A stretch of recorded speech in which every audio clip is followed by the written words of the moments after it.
పవర్పై private పెత్తనం విద్యుత్ సంస్థల అజమాయిషీ చేస్తున్న ఓ సంస్థ. ఒక ఆయన ఎవరు గవర్నమెంట్ ఆర్గనైజేషన్స్లోకి వెళ్ళి ఆ మీటింగ్లో కూడా పార్టిసిపేట్ చేసి ఎట్లా ఇది మీరు విన్నారా? ఈ డిస్కమ్లో ప్రైవేట్ పెత్తనం అంట ఏంది గొడవ? అదే ఎవరు సాయి కిరణ్ ఎలమంచిలి అని టెండర్ పత్రం ప్రైవేట్ సంస్థ రూపొందినట్టుగా నిరూపిస్తున్న ఈ ప్రొక్యూర్మెంట్ పోర్టల్ అని చెప్పి ఇక్కడ చూస్తే శ్రీకిరణ్ ఎలమంచిలి అనేటటువంటి ఒక ప్రైవేట్ వ్యక్తి ఇది డైరెక్ట్గా అధికారిక సమావేశంలో ప్రైవేట్ వ్యక్తి వెళ్ళి కూర్చుంటున్నాడు. మొత్తం 50 లక్షల కాంట్రాక్ట్ నుంచి 100 కోట్ల వరకు కాంట్రాక్ట్ వరకు ఏదైనా కూడా ఆయన చెప్పిన వాళ్ళకి ఇవ్వాలి, పెత్తనం మొత్తం ఇదంట.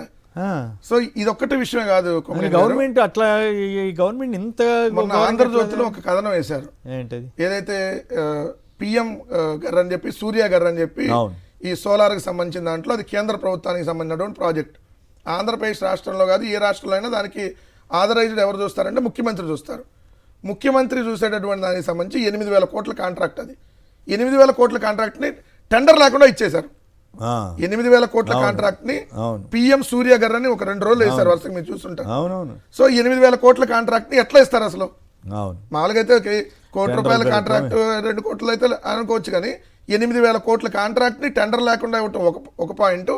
రెండోది అతను డైరెక్ట్గా దానికి సంబంధించిన ఆ ప్రైవేట్ సంస్థ ప్రతినిధి వెళ్ళి ఏదైతే డైరెక్ట్గా అధికారులతో ఆయన సమావేశం నిర్వహిస్తాడు, అది ప్రైవేట్ వ్యక్తి డైరెక్ట్గా వెళ్ళి ఇదిగో ఆయన అన్ని మీటింగులో కూర్చుంటాడు, ఆయన ప్రభుత్వ వాహనాన్ని కూడా వాడుతున్నాడని.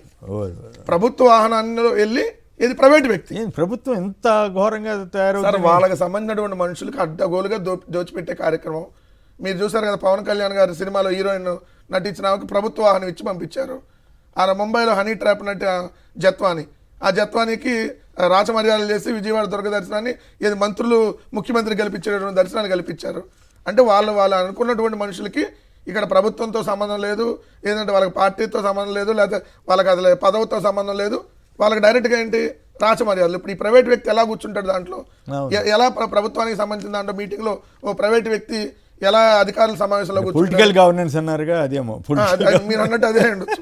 పొలిటికల్ గవర్నెన్స్ కాబట్టి వాళ్ళకి సంబంధించిన పొలిటికల్ వాళ్ళని పవన్ కళ్యాణ్ గారికి అర్థం కాలేదు, మరి అర్థమైనా కూడా ఆయన అన్నాడేమో. దాని మీద కూడా మళ్ళీ మనం మాట్లాడదాం.